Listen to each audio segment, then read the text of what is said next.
Cuando se iniciaron las primeras pruebas para transmitir y recibir imágenes en movimiento y sonido a distancia, en la Alemania de Hitler o en los Estados Unidos de Roosevelt, pocos podían suponer que el milagro se produciría finalmente. Como otros medios de comunicación masiva, la televisión fue inicialmente un sistema diseñado, construido y desarrollado para fines militares. Hoy no hay niño alguno que no conozca la importancia de la televisión, excepto en lugares muy aislados en los que no llega siquiera la electricidad.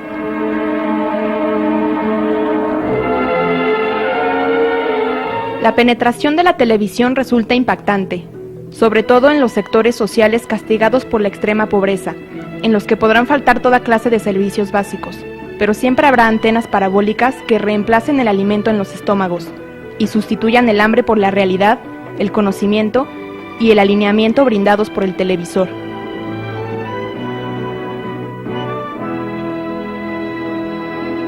Este aparato, a través del cual ustedes nos observan, ha ocupado durante décadas nuestras cabezas y hasta nuestros actos. En contra de todo lo previsto, la televisión, que algunos llaman la caja idiota, ya forma parte de aquello que condiciona la historia. Cuéntame cómo te ha ido, si has conocido la felicidad. Cuéntame. Hoy nos encargaremos del uso de la televisión en el cambio social de México, con la participación de Epigmenio Ibarra, Daniel Jiménez Cacho, Antonio Navalón y Javier Aranda Luna. Presentamos Sobremesa. Gracias por estar en esta sobremesa dedicada a un producto que es, a fin de cuentas, la televisión. Carlos Monsiváis, el compañero de esta sobremesa, el animador de esta sobremesa durante muchísimo tiempo, que lamentamos que ahora no esté con nosotros, aunque nos siga inspirando su pensamiento crítico, nos ha dicho que la tradición de la televisión es el olvido, el estar y el dejar de ser. Pero también nos ha dicho que si queremos entender a la cultura contemporánea, además de ver las películas en las pantallas de cine, tenemos que atender a los productos televisivos. ¿Por qué es tan importante hacer televisión en esta sociedad tan móvil, tan que apuesta por lo efímero? Porque otra vez volviendo a Monsiváis, y en medio de nosotros la tele como un dios. Exacto. Porque es el ágora contemporánea, porque debiera ser supuestamente una ventana para ver el mundo, y es concebida por el sistema, por los regímenes, por los ejecutivos de televisión como un agujero para fugarse de la realidad. Y nosotros hemos decidido que además puede funcionar sí como ventana, pero además como espejo. Y entonces hemos, siguiendo la máxima ignaciana de entrar con la de ellos para salir con la nuestra, valernos de este recurso para hablar de cosas que pensamos, de las que pensamos se tiene que hablar en los hogares mexicanos. Creo que lo más importante a resaltar aquí es el hecho de que hay muy pocas voces en la televisión, porque a partir de que hay un monopolio o un duopolio que controla, uno de ellos, una de las empresas controla el 70% de la audiencia, pues entonces no se puede hablar de que México se esté expresando a través de la televisión. Se está expresando un sector y muy pequeñito, unos cuantos, con sus ideas, con sus proyectos, porque además ellos ni siquiera contratan cosas afuera, que pongan a trabajar a la gente y les digan a ver quién tiene ideas. No, ellos producen todo y ellos lo sacan por su canal y eso es lo que vemos mayoritariamente. Entonces pues es muy grave, la verdad es muy grave, porque pues se acaba con la pluralidad, se acaba con la riqueza que tiene México, y es una situación que tiene que cambiar urgentemente, pero como tantas cosas que tienen que cambiar en nuestro país, pero en realidad poco, ¿no? Y son tramas apasionantes. ¿Por qué no hemos podido hacer una película sobre el asesinato de Colosio? Porque hay gente viva encargada de que eso no se haga todavía, ¿no? El control está en muy pocas manos y entonces pues no se mueven las cosas, por eso México está así, ¿no? Por eso la Cámara de Diputados y Senadores tampoco se mueve, porque los tentáculos llegan ahí. En el pasado, cuando nosotros entramos a la televisión comercial mexicana, lo hicimos con nada personal, que fue una expresión, nosotros decimos que fue expresión, síntoma, detonante y acelerador de la transición que venía. Ok. Porque Nada Personal, sin decir muchas cosas, decía demasiadas. Rompía primero la estructura de control absoluto del Estado sobre la televisión comercial, rompía el sistema de autocontrol de la televisión comercial sobre sí misma, esta especie de militancia en el sentido de lo militar que definía Emilio Azcárraga, diciéndose con la que se autodefinía Emilio Azcárraga como soldado del PRI, y que define a los medios como reproductores de la ideología del Estado. Nada Personal lo rompe. Después tocamos con Mirada de Mujer, La Mujer, y encontramos una beta. Tocamos con La Vida, tocamos con Demasiado Corazón el narcotráfico y la corrupción en el ejército. Justo cuando estalla el asunto de Gutiérrez Rebollo, nosotros estamos al aire. Pero hoy, con el nivel de descomposición, dijimos, no nos vamos a meter ni a lo político, ni nos vamos a meter a la violencia, vamos a meternos donde más duela, o lo que resulte expresión más profunda de la esperanza de cambio y del cambio real que se ha producido en este país, y consideramos entonces que la situación de la mujer era un vehículo ideal para contar desde otra perspectiva lo que está sucediendo en México. La televisión jugó también un papel definitivo en la explicación de la transición democrática española. De hecho, a través de la teleserie Cuéntame cómo pasó, se ha podido divulgar de manera masiva los sentimientos y las vivencias de quienes protagonizaron ese experimento político tras el fin del franquismo.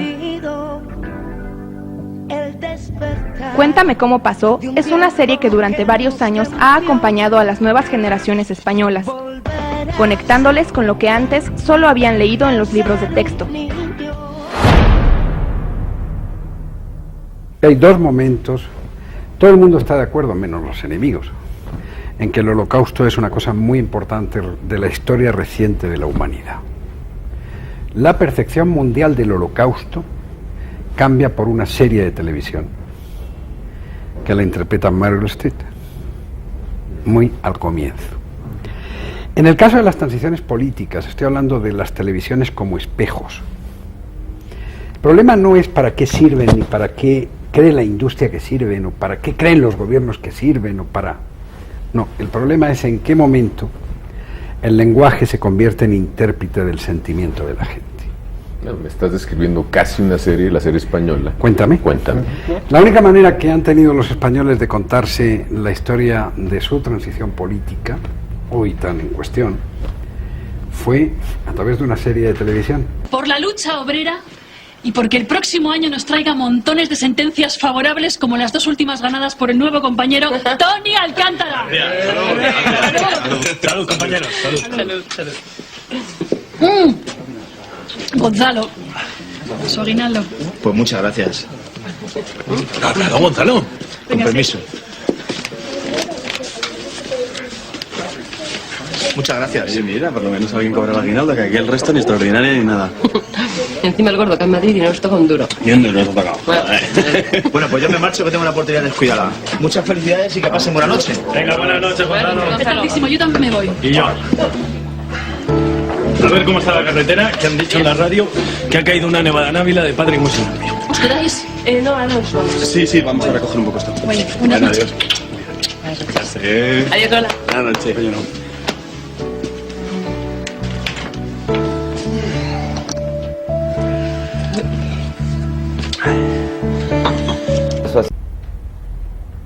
Y un poco el propio Monsi también Formó parte de ese, la caja idiota. la caja idiota. Yo digo que la caja no era idiota.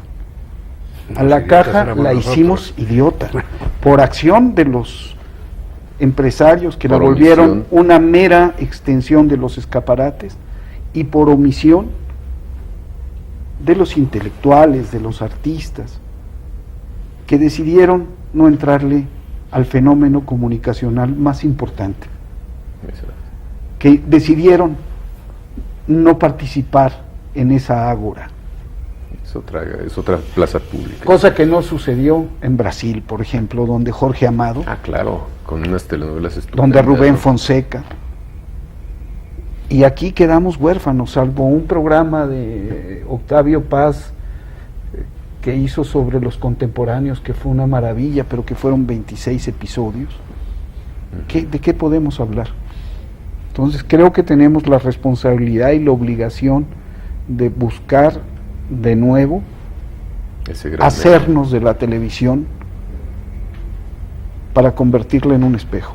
De entrada yo creo que abriéndolo a la expresión plural, esa sería una manera, porque habrá el analista político que lo ve de una manera, habrá el joven que quiere hacer una serie de tal o cual manera porque le toca a él personalmente, habrá la gente del interior de la República que lo vive de tal manera, ¿no? Ahí lo interesante sería eso, escuchar pluralidad de cosas y no una sola, ¿no? La ficción, bueno, la realidad siempre es una cosa muy compleja, ¿verdad? Porque está hecha de muchas cosas. Es muy interesante, por ejemplo, cómo interactúa la realidad con la ficción, por ejemplo, ¿no? Yo a lo mejor por eso me he dedicado a esto, porque siempre pensé que la ficción es una muy buena manera de entender la realidad, ¿no? La cuestión documental, noticiosa, tiene un límite. No se puede llegar más que hasta un cierto límite con el documental. Y de ahí en adelante entra la ficción. Tenemos parte ficción y parte realidad, ¿no? Yo creo que es importante recuperar siempre las anécdotas que han sucedido en la historia de nuestro país, tanto actuales como un poco más pasadas, porque sí somos una sociedad que olvida los eventos importantes. Entonces en Las Aparicio tenemos parte de ficción, ¿no? Yo creo que esa es una parte de las escritoras que van escribiendo situaciones ficticias, pero también que tienen que ver con los temas actuales, ¿no?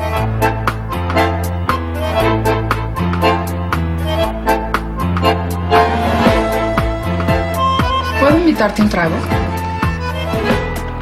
¿Puedes venir, por favor, a tomarle medidas a nuestro nuevo ejecutivo para el vestuario? Gracias. Necesito volver a verte. Te voy a dejar mi teléfono.